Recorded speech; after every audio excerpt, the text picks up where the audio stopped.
हार कल्याऊंगा।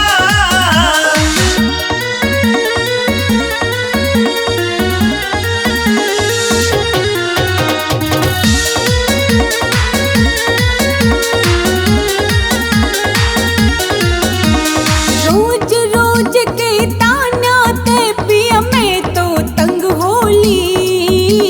माता तेरी कलहारी ननदी है बड़ बोली। माता तेरी कलहारी ननदी है बड़ बोली।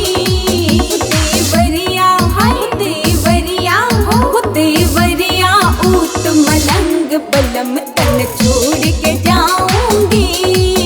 कर दिन भर मुझको तंग बलम तन छोड़ के जाऊंगी।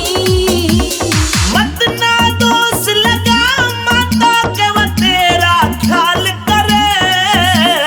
बहन मेरी भोली भाली वा नहीं सवाल करे। बहन मेरी